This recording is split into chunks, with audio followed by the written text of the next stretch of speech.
तो ये वीडियो और इससे आगे वाली वीडियो हमारी इस चैप्टर की आखिरी 2 वीडियोज़ होंगी। और इस वीडियो में आखिरी 2 होंगी या 2 से ज़्यादा, क्योंकि एक्सरसाइज़ भी हमने सॉल्व करनी है क्विकली। लेकिन ये है कि अब हमारा इस चैप्टर का आखिरी टॉपिक स्टार्ट हो चुका है। और ये इनफैक्ट वो टॉपिक था जो जिधर से हमने इस चैप्टर को स्टार्ट किया था। और हमने कहा था कि जो मैट्रिसेस हैं वो लीनियर इक्वेशंस को हल करने के लिए इस्तेमाल होते हैं। और यही अगर आप देखें तो आज के इस टॉपिक का नाम भी है solution of simultaneous linear equations. और ये बिल्कुल वो चीज़ है जिसकी डिस्कशन हमने पहले लेक्चर में की थी, पहली वीडियो में की थी इस चैप्टर की। और उसके बाद फिर हम मैट्रिसेस की तफसील में चले गए थे, क्योंकि हमने मैट्रिसेस को यूज़ करना था, तो हम चाहते थे कि थोड़ा सा मैट्रिसेस के बारे में पढ़ लें। तो अब हम फाइनली मैट्रिसेस के बारे में जान चुके हैं, जितनी भी चीज़ें हमें रिक्वायर्ड थी वो हम समझ चुके हैं। तो अब हम देखते हैं कि हम लीनियर इक्वेशंस को कैसे सॉल्व कर सकते हैं। तो ये हमारे पास 2 लीनियर इक्वेशन हैं, और ये इनफैक्ट वही इक्वेशन है जो मैंने पहली वीडियो में, इस चैप्टर की पहली वीडियो में लिखी थी। तो अब हम मैट्रिसेस के बारे में इतना जान गए हैं कि हम इन इक्वेशंस को सॉल्व करके एक्स और वाई की वैल्यूज़ कैलकुलेट कर सकें। तो 2 तरीके हैं हमारे पास एक्स और वाई की वैल्यू कैलकुलेट करने के। जो पहला तरीका है उसे कहते हैं मैट्रिक्स इन्वर्जन मेथड, और जो दूसरा तरीका है उसे कहते हैं क्रैमर्स रूल। तो ये 2 तरीके हैं जो हम यूज़ करते हैं इन एक्स और वाई की वैल्यूज़ कैलकुलेट करने के लिए, जिसे हम ये भी कहते हैं कि ये सॉल्यूशन है साइमल्टेनियस लीनियर इक्वेशंस के। तो इस वीडियो में आज हम मैट्रिक्स इन्वर्जन मेथड को स्टडी करते हैं और देखते हैं कि इसको यूज़ करते हुए हम कैसे अ, ये जो लीनियर इक्वेशंस हमारे पास जो 2 दी हुई हैं ये वाली, इनको हल कर सकते हैं। और जैसा कि इसके नाम से ज़ाहिर है, ये है मैट्रिक्स इन्वर्जन मेथड। इन्वर्जन अगर आपको थोड़ा सा जाना पहचाना लगता है तो ये बिल्कुल ऐसे ही है जैसे इन्वर्स कहते हैं। तो इन्वर्स से हमारे पास इन्वर्जन आता है, और इसका मतलब है कि हम इसमें मैट्रिक्स का इन्वर्स यूज़ करके इन इक्वेशंस को सॉल्व करेंगे, और इन इक्वेशंस को सॉल्व करके हम एक्स और वाई की कीमतें कैलकुलेट करेंगे जो हमारे पास यहाँ मौजूद हैं। तो इस वीडियो में हम स्टडी करने वाले हैं मैट्रिक्स इन्वर्जन मेथड। तो हमारे पास ये अब इधर नीचे आने वाला है, सही है। Let me make it little tilted, I like that one. तो इट्स लाइक दिस, ओके। तो हम ये काम अब करने वाले हैं मैट्रिक्स इन्वर्जन मेथड। तो इन 2 इक्वेशंस को मैं कॉपी करता हूँ। ये जो 2 ऊपर मैंने लिखी हुई हैं ये वाली 2 इक्वेशंस, क्योंकि इनकी हमें ज़रूरत है। तो अब मैं इनको लिखता हूँ यहाँ पे, सही है। और आपको याद है कि जब हमने पहली या दूसरी वीडियो में ये पढ़ना स्टार्ट किया था तो मैंने आपको कहा था कि ये दरअसल ये जो 2 इक्वेशंस हैं ये दरअसल हमारे पास मैट्रिसेस बनाती हैं। यानी अगर हम इस इक्वेशन अगर हम एक्स के कोफिशिएंट्स का एक कॉलम मैट्रिक्स बनाएं यानी ए, और सी का एक कॉलम मैट्रिक्स बनाएं, और फिर वाई के कोफिशिएंट्स यानी बी और डी का दूसरा कॉलम मैट्रिक्स बनाएं, तो ये हमारे पास एक मैट्रिक्स बनता है जिसको हमने कोफिशिएंट मैट्रिक्स का नाम दिया था। फिर हम एक और कॉलम मैट्रिक्स बना सकते हैं उन अननोन्स का जो हमें चाहिए, और वो अननोन्स जो हैं वो इस केस में एक्स और वाई हैं। और फिर हम एक कॉलम मैट्रिक्स बना सकते हैं ये जो 2 कांस्टेंट्स हैं हमारे पास इस इक्वेशन की राइट साइड पे, जिनको हमने एम और एन से ज़ाहिर किया है। तो अब देखें कि ये हमारे पास जो 2 लीनियर इक्वेशंस थी उनको हमने मैट्रिसेस की फॉर्म में लिख लिया है। और अब नेक्स्ट स्टेप में हम क्या करते हैं, हम इन मैट्रिसेस को नाम देते हैं। ठीक है, क्योंकि मैंने आपको बताया था कि नाम देने से हमारे लिए आसानी हो जाती है। तो इसको हम मैट्रिक्स ए का नाम देते हैं। मैं इसको ए का नाम दे रहा हूँ, या बुक वाले इसको ए का नाम देते हैं। आप इसे अपनी मर्ज़ी से कोई नाम भी दे सकते हैं, कोई नाम भी चलेगा, ठीक है।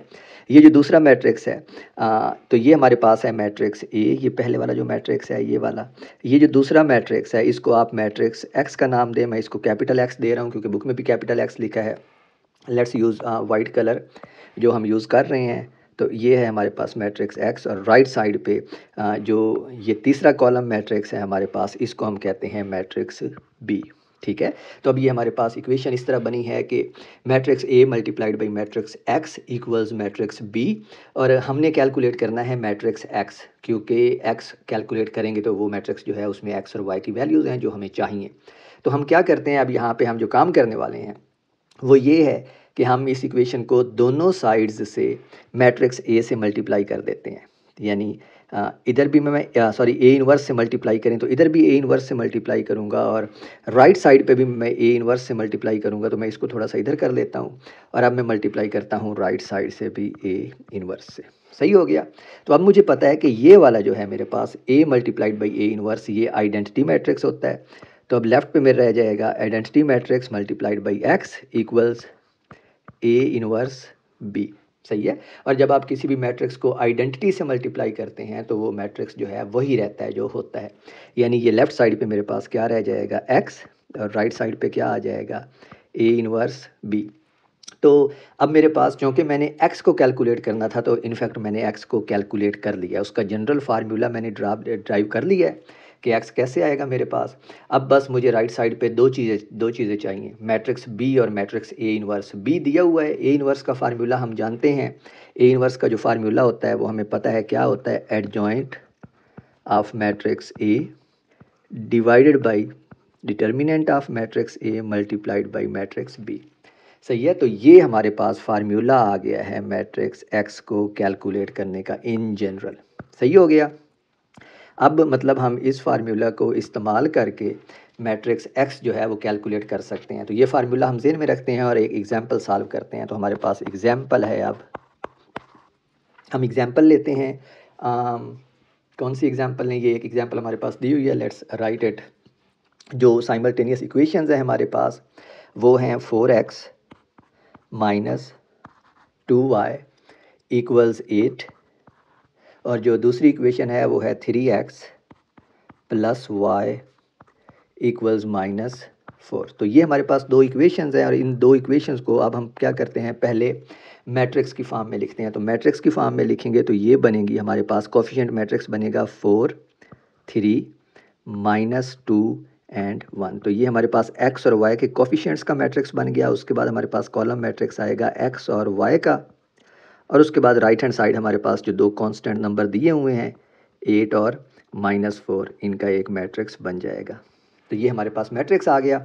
इस पहले मैट्रिक्स को A का नाम दें, दूसरे मैट्रिक्स को कैपिटल X का नाम दें, तीसरे मैट्रिक्स को B का नाम दें। फिर इनको आप मल्टीप्लाई करें लेफ़्ट साइड से A इनवर्स से। तो जब आप इसको लेफ़्ट साइड से A इनवर्स से मल्टीप्लाई करेंगे तो ये हमारे पास बन जाएगा A इनवर्स A, और ये राइट साइड से भी हम जब राइट साइड को भी A इनवर्स से मल्टीप्लाई करेंगे तो वो A इनवर्स B बन जाएगा। ये जो A इनवर्स A है ये हमारे पास आइडेंटिटी मैट्रिक्स होता है, और आइडेंटिटी मैट्रिक्स को आप x से मल्टीप्लाई करें तो वो x ही रहता है।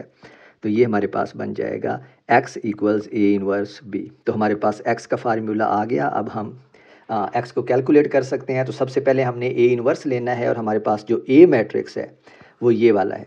सही है। तो A इनवर्स लेने के लिए हमें क्या चाहिए, दो चीज़ें चाहिए, एडजॉइंट ऑफ A और A डिटर्मिनेंट। पहले आप क्या कैलकुलेट करते हैं, A डिटर्मिनेंट, क्योंकि अगर वो ज़ीरो आ जाए तो फिर उसका इन्वर्स कैलकुलेट नहीं हो सकता। तो हम A डिटर्मिनेंट पहले कैलकुलेट करते हैं। तो डिटर्मिनेंट लेने के लिए इस मैट्रिक्स को हम डिटर्मिनेंट की फॉर्म में लिखेंगे। तो ये हमारे पास बनेगा 4 माइनस 2 3 एंड 1।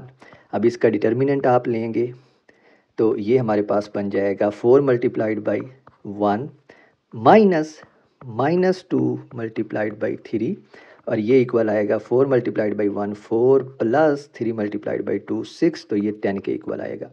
तो मैट्रिक्स A का डिटर्मिनेंट 10 के इक्वल आ गया है। अब हमने कैलकुलेट करना है उसका एडजॉइंट। तो जो एडजॉइंट है वो किसके इक्वल आएगा, एडजॉइंट ऑफ मैट्रिक्स A।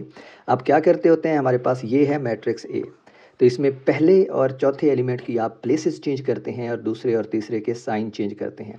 तो हमारे पास जो एडजॉइंट है वो बन जाएगा, आपने पहले और चौथे की जगह चेंज करनी है तो ये बन जाएगा 1 4, और दूसरे और तीसरे की आपने साइन चेंज करने हैं तो ये बन जाएगा +2, और ये तीसरा एलिमेंट बन जाएगा -3।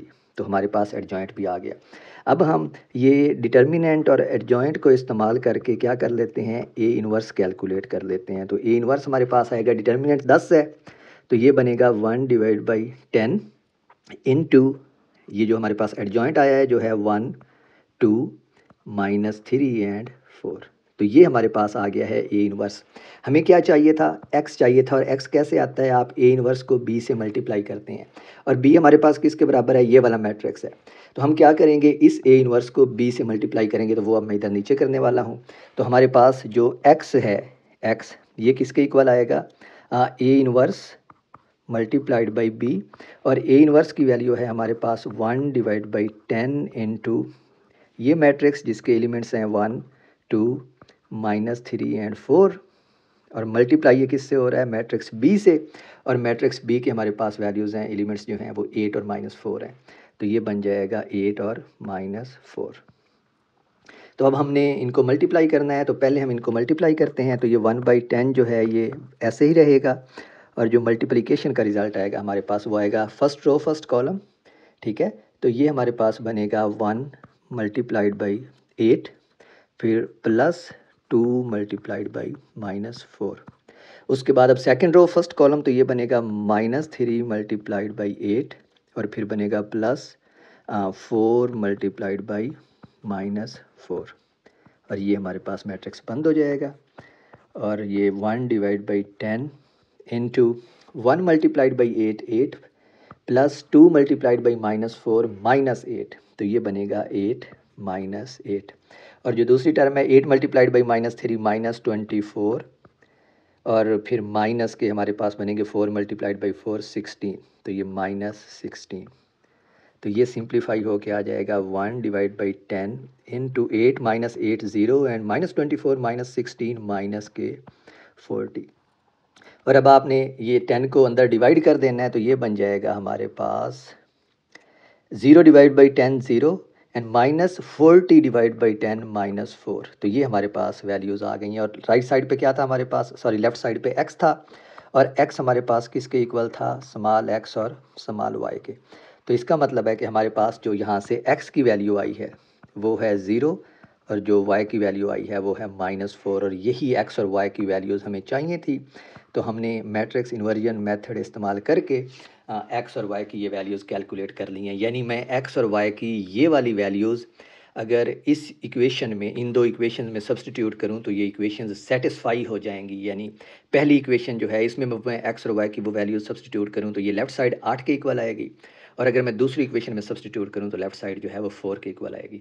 तो आप इस तरीके से यानी मैट्रिसेस का इन्वर्स लेके आप क्या कर सकते हैं, साइमल्टेनियस इक्वेशंस को सॉल्व कर सकते हैं। अब नेक्स्ट वीडियो में मैं क्रैमर रूल से यही क्वेश्चन सॉल्व करूंगा, और देखूंगा कि क्रैमर रूल जो है वो इस मेथड से मुख्तलिफ है, लेकिन बिल्कुल वो भी हमें यही जवाब देगा।